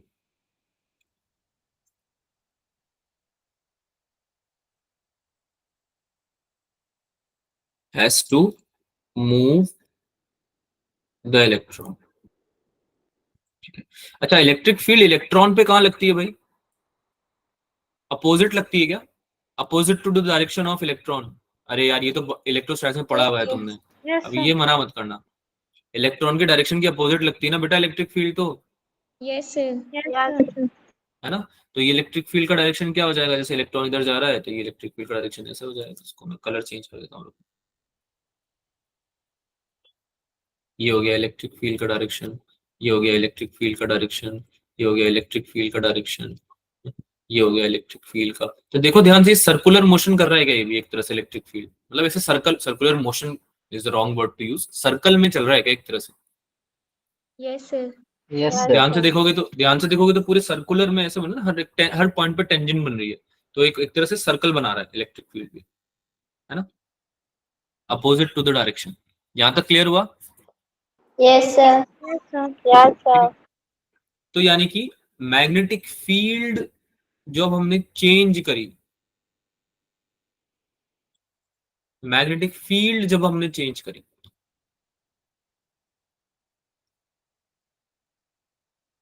ध्यान से सुनना, मैग्नेटिक फील्ड जब हमने चेंज करी, इसकी वजह से क्या प्रोड्यूस हुआ, इलेक्ट्रिक फील्ड। Electric field. और यही बात फेराडे ने बताई थी।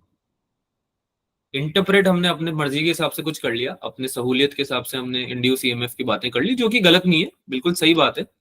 लेकिन बता के वो यही गए थे, क्या बोला उन्होंने, कि जो इलेक्ट्रिक फ्लक्स है ना, ई डॉट डीएल, पढ़ा था इलेक्ट्रोस्टैट्स में ये, यस सर। ये इक्वल है चेंज इन मैग्नेटिक फ्लक्स के, और सिंस अपोजिट रहेगा इसके, यानी कि अपोज करेगा इसको, तो minus D five by D T के। और इसी ई डॉट डीएल को याद करो, ई डॉट डी आर को हम वी भी लिखते थे क्या, पोटेंशियल डिफरेंस या फिर EMF. Yes sir. Yes sir.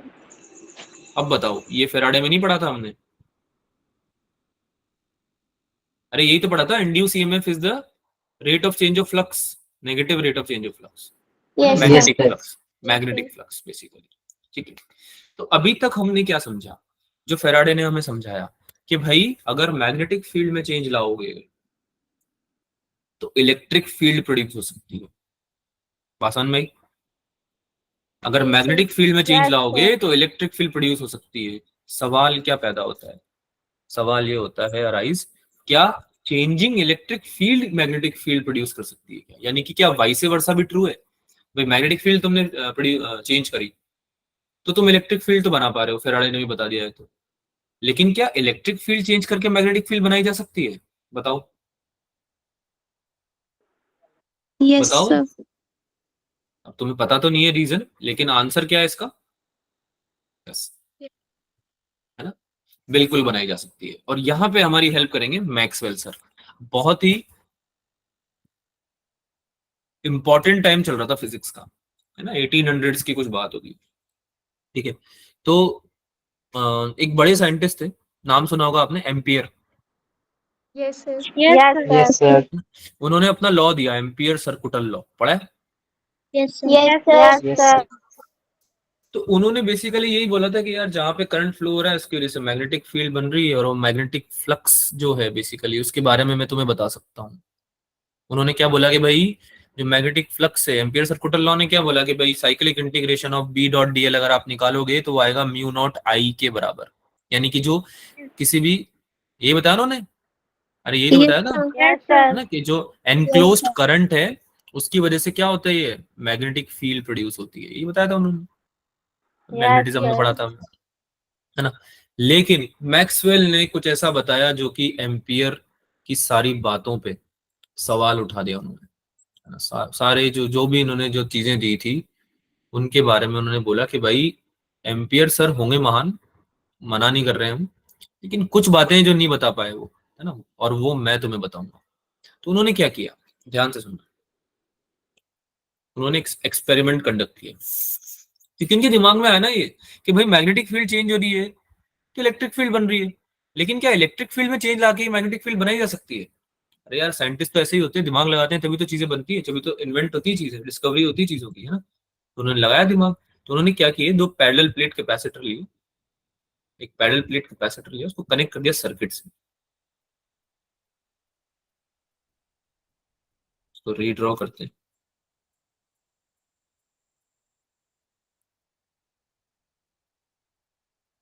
इसको कनेक्ट कर दिया बैटरी से,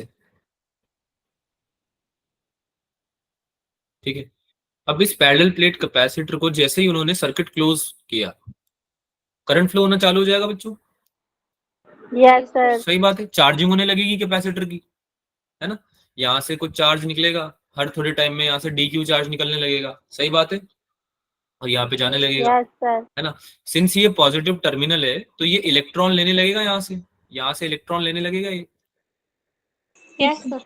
और यहाँ पे डिपॉजिट करने लगेगा। अरे यही तो होता है, बैटरी जो है वो पॉजिटिव चार्ज को अट्रैक्ट करती है बेसिकली। अरे कोई भी बैटरी लगा दिया आपने, पॉजिटिव टर्मिनल इलेक्ट्रॉन को अपनी तरफ अट्रैक्ट करेगा, यहाँ से इलेक्ट्रॉन निकालता रहेगा। अब इलेक्ट्रॉन सर्किट से निकल के सर्किट में जाता है ना, कहीं अलग से थोड़ी आता है।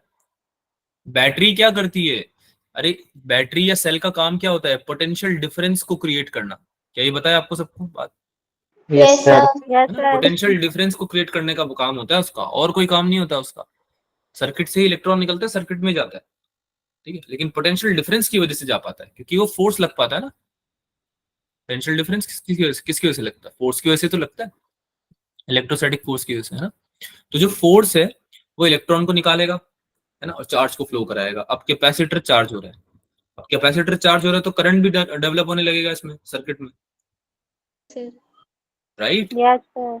करंट की Yes, डायरेक्शन sir. भी बता सकते हो तुम लोग, क्या होगी करंट की डायरेक्शन, इस डायरेक्शन में होगा क्या करंट। यस अरे sir. Yes, positive sir. Charge की डायरेक्शन में होता है ना, पॉजिटिव चार्ज की डायरेक्शन में, पॉजिटिव चार्ज अगर इधर जा रहा है तो करंट भी इधर जाएगा, जाता यस सर। जाता गया जाता गया जाता गया। तो उन्होंने बोला कि सिंस यहाँ पे करंट फ्लो कर रहा था, अगर मैं यहाँ पे एक P पॉइंट ले लूं, अगर मैं यहाँ पे P पॉइंट ले लूं और इस पे मैं लगा दूं नीडल, कंपस, नीडल नहीं कंपस, है ना। कंपस किस में काम आता है भाई, मैग्नेटिक फील्ड को देखने में, कि मैग्नेटिक फील्ड है या नहीं है। किसी भी जगह पे मैग्नेटिक फील्ड है या नहीं है देखते हो ना आप, नीडल डिफ्लेक्ट कर जाती है तो मतलब है मैग्नेटिक फील्ड, सही बात है। Yes, sir. मैग्नेटिक और मैग्नेटिक कंपास जैसे ही उसने P पॉइंट पे रखा, क्या लगता है आपको, क्या डिफ्लेक्ट करा होगा ये, Yes, sir. Yes, sir. बिल्कुल करेगा।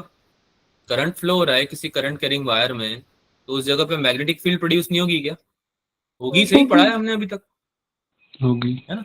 और जो करंट फ्लो हो रहा है उसकी वैल्यू कितनी देखी उन्होंने, dQ/dt पढ़ी हुई है, तो हमने कितना चार्ज फ्लो कर गया किसी पर्टिकुलर यूनिट टाइम में, इंस्टेंटेनियस करंट ऐसे लिखते हैं ना, Yes, sir. है ना। Yes sir. अच्छा, तो उसके अलावा उन्होंने क्या बताया कि भाई एम्पियर के लॉ से अगर करंट कैरिंग वायर में करंट फ्लो हो रहा है तो जो मैग्नेटिक फील्ड बनेगी वो कैसी बनेगी भाई, एक सर्कुलर एनवेलप बनाएगी एक तरह से, है ना। और सिंस ये इधर राइट साइड में जा रहा है तो इसमें उन्होंने डायरेक्शन नहीं बता दी कि भाई एंटी क्लॉकवाइज होगी, कोई डाउट तो नहीं है इसमें। No, sir. देखो ना यार, हाँ, करके sir. देखो ना, वायर को पकड़ो, वायर को पकड़ने के बाद तुमने करंट की डायरेक्शन में थंब को किया, तुम्हारा जो कर्ल है वो क्या दे देगा, तुम्हें मैग्नेटिक फील्ड की डायरेक्शन देता है, पढ़ा हुआ है तुमने, Yes, sir. Yes sir. है ना। लेकिन जो उनका मेन डाउट था वो ये नहीं था, उनका मेन डाउट था कि अगर मैं कोई पॉइंट ले लूं यहाँ पे फ्री स्पेस में, Q point, free space, free space यानी यहाँ कोई कंडक्टर नहीं है, यहाँ कोई वायर नहीं है, यहाँ कोई कंडक्टर नहीं है, यहाँ कोई वायर नहीं है, क्या क्यू पॉइंट पे, एट क्यू, फ्री स्पेस होने की वजह से या कोई चार्ज नहीं होने की वजह से, नो चार्ज, कोई चार्ज नहीं ना यार यहाँ पे, अरे बात समझ में आ रही है, कोई यस। कंडक्टर ही नहीं है, कोई वायर ही नहीं है, तो कहाँ से चार्ज होगा, है ना। क्या यहाँ पे मैग्नेटिक फील्ड आएगी, No, sir. No, sir.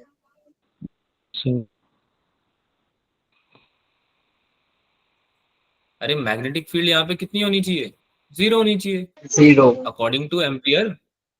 Ampere sir ने यही तो बताया था कि भाई जहाँ पे करंट होगा वहां मैग्नेटिक फील्ड होगी, उन्होंने लॉ भी दे दिया था भाई, कौन सा लॉ दिया था, कौन सा लॉ दिया था, Gauss law. Ampere circle law. Ampere Ampere circular circular law, law. B dot dl Yes, sir. Equals to mu naught I enclosed, अरे दिया था ना, Yes, याद sir. आ रहा है, Yes, sir. Yes, yes. है ना। अभी तक जो पढ़ा है समझ में आया, Yes, sir. Yes sir. Yes, sir. है ना। तो भाई अभी तक क्या बोला मैक्सवेल साहब ने कि भाई एम्पियर भैया बोल के गए, करंट नहीं होना चाहिए, एम्पियर भैया बोल के गए मैग्नेटिक फील्ड नहीं होनी चाहिए।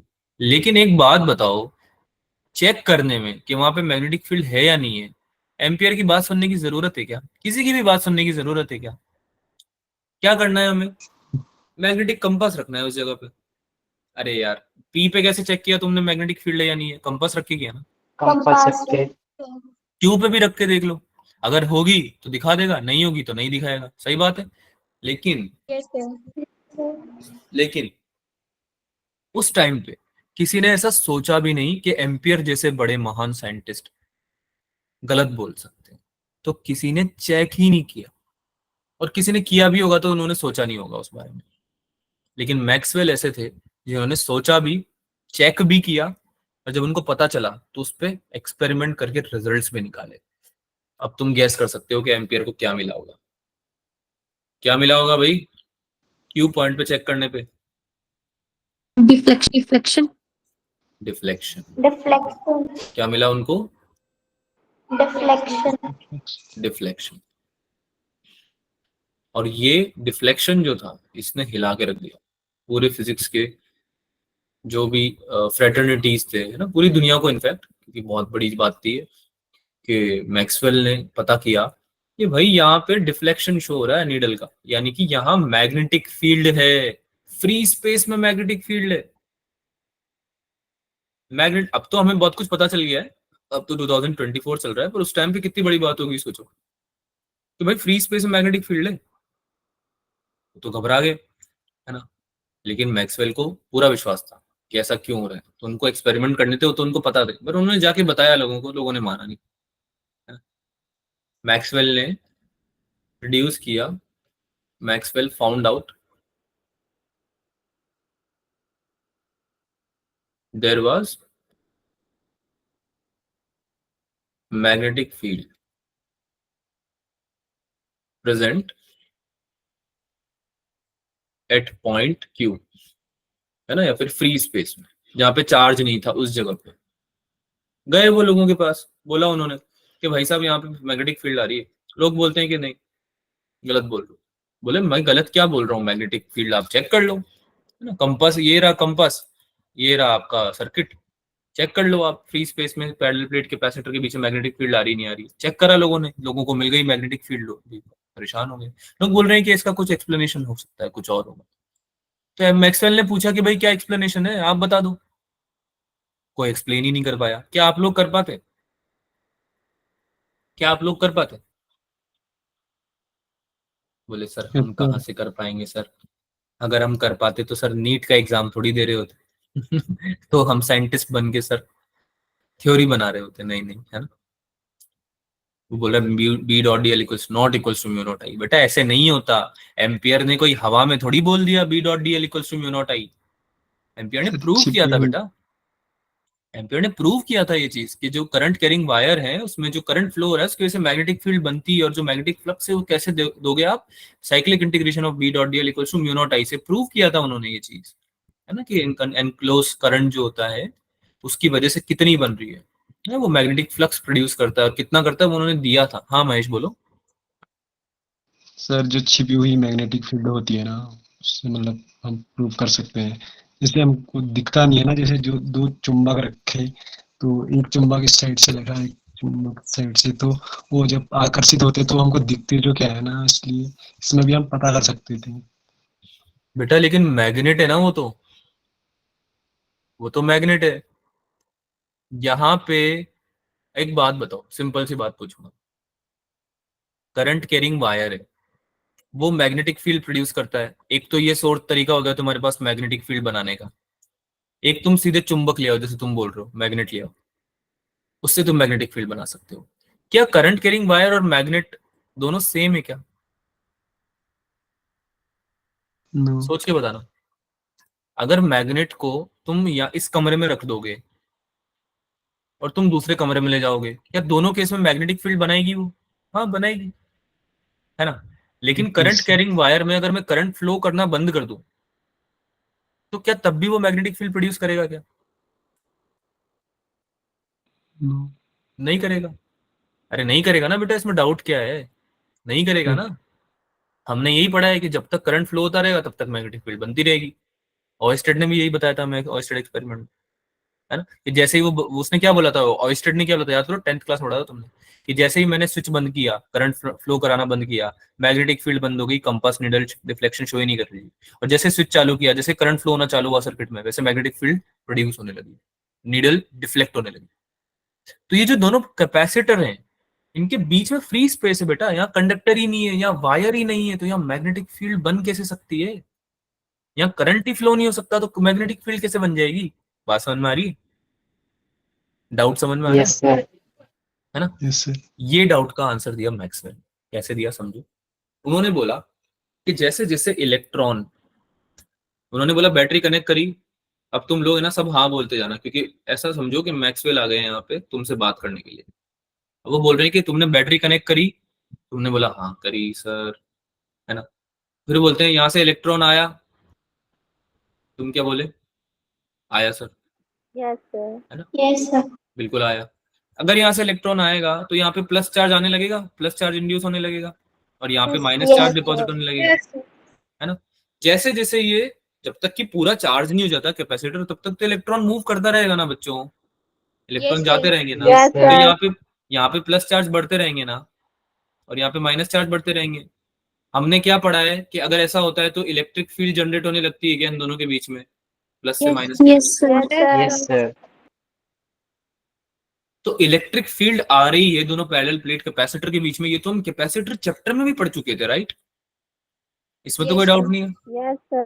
ना। लेकिन यहाँ पे हो क्या रहा है, electric field will keep on increasing, electric field between capacitor will keep on, अरे बोलो, Increasing. इंक्रीजिंग। और ऐसा क्यों हो रहा है? क्योंकि इलेक्ट्रॉन मूव कर रहे हैं, जब तक कि वो फुल चार्ज नहीं होता तब तक बैटरी से तो कनेक्ट कर रखा है ना, तो सर्किट तो क्लोज है। ऐसा तो है नहीं Yes, तुमने बंद कर दी, है ना। तो it will keep on increasing and charge will keep on transferring, charge will keep on transferring. तो क्या ये इलेक्ट्रिक फील्ड वेरिएबल हो गई? Yes, sir. Yes, sir. अरे कांस्टेंट तो नहीं बोल सकते ना बेटा, इलेक्ट्रिक फील्ड को बोल सकते हो क्या? No, sir. No, sir. है ना, जब चार्ज ही चेंज हो रहा है, चार्ज ट्रांसफर जो कि इलेक्ट्रिक फील्ड आपका प्रोड्यूस करता है, वही चेंज हो रहा है, तो आपका इलेक्ट्रिक फील्ड कांस्टेंट रह सकता है क्या? नहीं रह सकता, it has to be variable, है ना। So according to Maxwell, Ampere's law जो था वो था inconsistent. According to Maxwell, Ampere's law was inconsistent. Inconsistent मतलब कि ये प्रूव नहीं कर पा रहा था कि कैसे मैग्नेटिक फील्ड आ रही है उस जगह पे जहां पे करंट ही नहीं है ना। अब करंट नहीं है ऐसा तो वो बोल ऑब्वियसली बोलेंगे ना, क्योंकि कंडक्टर नहीं है तो करंट नहीं होगा। अरे बोल रो। तो मैक्सवेल ने क्या बोला? मैक्सवेल ने एक्सप्लेनेशन दी, क्योंकि सब लोग बोले ना कि भाई मैक्सवेल भैया आप ये बताओ कि आपने ये तो बोल दिया कि यहाँ मैग्नेटिक फील्ड आ रही है, पर रीजन भी बता दो, क्योंकि हम तो हैं बिल्कुल ऐसे तैयार कि भाई आप जो भी बोलोगे मान लेंगे। अब तो ऐसा कुछ नहीं था, कोई उनकी बातें नहीं मान रहा था। Nobody was ready to accept whatever Maxwell has to say until he has proven through experiments, through formulas, है ना, through theories। और उसके बाद भी काफी टाइम तक उनकी बात मानने को तैयार नहीं थे लोग बात, क्योंकि एम्पियर बहुत बड़े साइंटिस्ट थे। अगर कोई न्यूटन है, न्यूटन कोई बोलेगा, मान लो न्यूटन ने बोला कि भाई ग्रेविटी है, न्यूटन ने बोला कि भाई मैंने कुछ एक्सपेरिमेंट किए हैं, मैंने डिफाइन किया है ग्रेविटी को। अब तुम जाके बोलोगे ग्रेविटी कुछ नहीं होती, एग्जिस्ट ही नहीं करती, और तुमने प्रूव भी कर दिया, तो भी तुम्हारी बात सुनेंगे न्यूटन की बात सुनेंगे? तुम बताओ। न्यूटन। न्यूटन की बात सुनेंगे ना, है ना? ठीक है, अनटिल अनलेस तुमने कुछ बहुत ही ज्यादा खतरनाक तरीके से प्रूव कर दिया और लोगों ने बार बार खुद से पता किया एक्सपेरिमेंट कर करके क्या सही बोल रहे हो, तो ठीक है, वो भी तब जब डाउट आएगा। डाउट ही नहीं आएगा क्यों? क्योंकि सब लोग मान के बैठे थे कि भाई एम्पियर जितने बड़े साइंटिस्ट हैं उन्होंने जो बताया उसके आगे कुछ हो ही नहीं सकता, तो उन्होंने मैक्सवेल की बात मानी नहीं पहले। लेकिन मैक्सवेल ने फिर भी अपनी एक्सप्लेनेशन दी। क्या बोला उन्होंने? कि change in electric field is the reason. क्या बोला उन्होंने? बोलो मेरे साथ, बोलो, change in electric field, change in electric field produces Magnetic field. Magnetic field. तो ये किसका एक्सप्लेनेशन दिया मैक्सवेल ने कि ये मैग्नेटिक फील्ड जो पॉइंट क्यू है वहां पे magnetic needle, magnetic compass deflection क्यों दे रहा है, क्योंकि वहां पे इलेक्ट्रिक फील्ड में चेंज आ रहा है। बात समझ में आई? Yes Yes, sir. sir. Yes. Sir. लेकिन लोगों के लिए काफी नहीं था बच्चों। लोगों ने बोला कि इलेक्ट्रिक फील्ड आपने एक्सप्लेन तो कर दी थियोरेटिकली, पर हमें नहीं समझ में आ रहा, क्योंकि हमने तो यही पढ़ा है कि जब तक करंट नहीं आएगा तब तक मैग्नेटिक फील्ड नहीं आएगी। बात समझ में आ रही है? यस Yes, बात समझ में आ सर। रही है? लोग क्या बोले कि जब तक करंट नहीं आएगा तब तक मैग्नेटिक फील्ड नहीं आ सकती। कैसे आएगी? हमने पढ़ा ही करंट की वजह से मैग्नेटिक फील्ड को। ना आप मैग्नेट लेके आए हो यहाँ पे, ना आपने करंट फ्लो कराया क्यू पॉइंट पे, फिर कहां से आई मैग्नेटिक फील्ड? हम नहीं मानते। तो मैक्सवेल परेशान हो गए। उन्होंने बोला इन लोगों को इन्हीं की भाषा में समझाना पड़ेगा। तो उन्होंने स्टार्ट किया कॉन्सेप्ट, मतलब उन्होंने एक्सप्लेन करना चालू किया डिस्प्लेसमेंट करंट का कॉन्सेप्ट। तो सबसे पहले तो उन्होंने ये बोला कि not only current produces magnetic field but a changing electric field in vacuum या free space also produces magnetic field. ये स्टेटमेंट सबको समझ में आया? दूसरी बार हम डिस्कस कर रहे हैं। Yes sir. अरे समझ में तो आया ना, प्रूफ तो करते रहेंगे अभी। Yes sir. तो उन्होंने बोला कि ये आपके पैरेलल प्लेट कैपेसिटर हैं। आगे क्लास लेना चालू कर दिया लोगों की उन्होंने। तो लोगों ने बोला हाँ है, ठीक है। इसमें करंट फ्लो होता है? तो उन्होंने बोला हाँ ठीक है होता है। तो ये करंट कौन सा है? बोले हमें क्या पता, हम तो करंट ही बोलते आ रहे हैं अभी तक। बोले ठीक है मैं बताता हूँ, ये करंट है कंडक्शन करंट, आईसी। कौन सा करंट है ये? Conduction. Conduction current. Conduction current. Conduction current क्यों बोला इसको? क्योंकि कंडक्शन की वजह से फ्लो हो रहा है।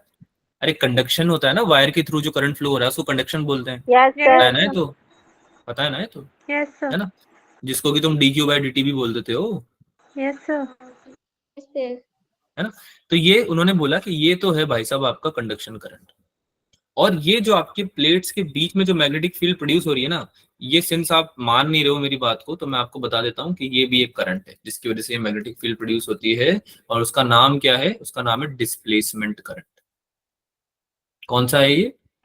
डिस्प्लेसमेंट। Displacement current.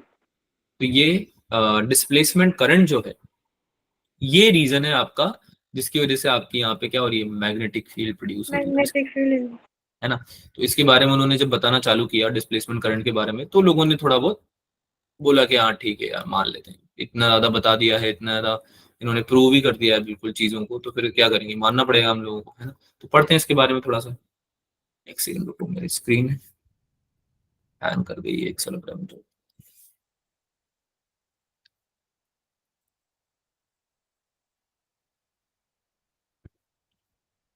बेटा स्क्रीन विजिबल है क्या?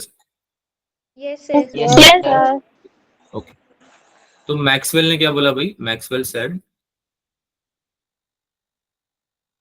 There will B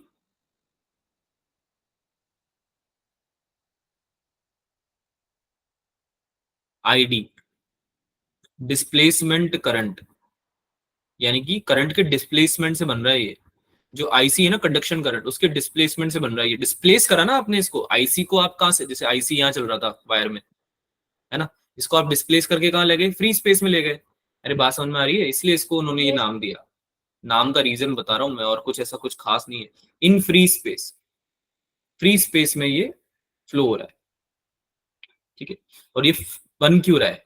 it is formed by, it is formed due to Changing electric field. change in electric field. It is formed by changing electric field या फिर change in electric, ठीक है? यहां तक समझ में आई कहानी? Yes, sir. ठीक है। यहाँ पे दो कैपेसिटर लगे हुए हैं, जैसे कि आप यहाँ पे देख सकते हो।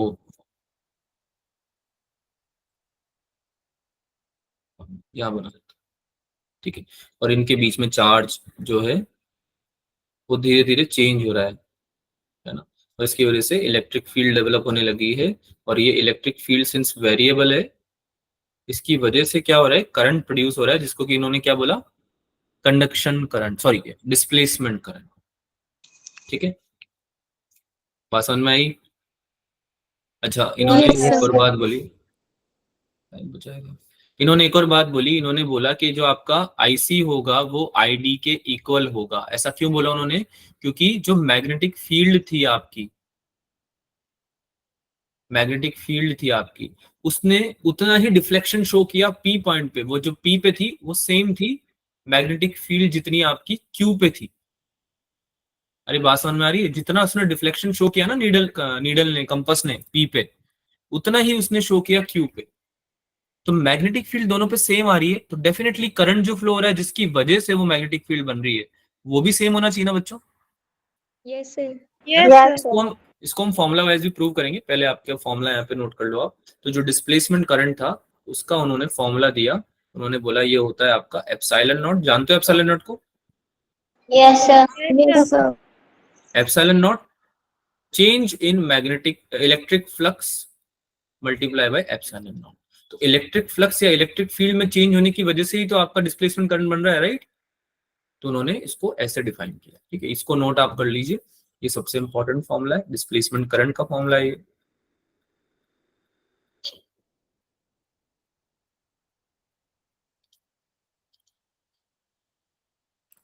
किया note? Yes sir. Yes sir.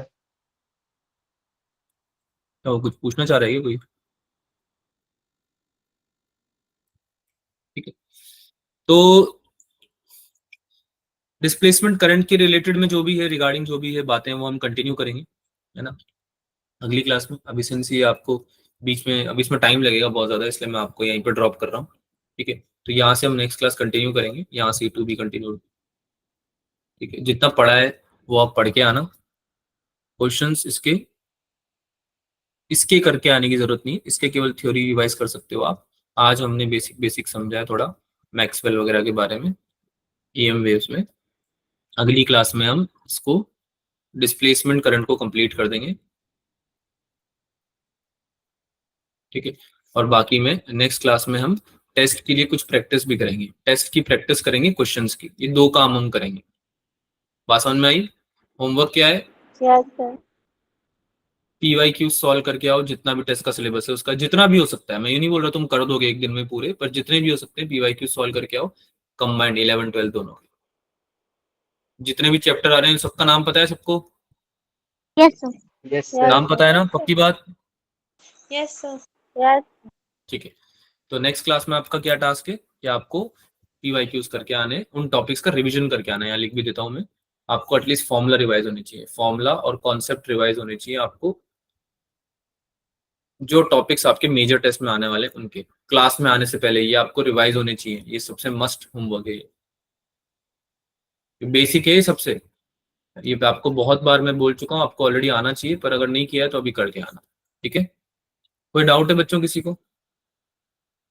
No sir.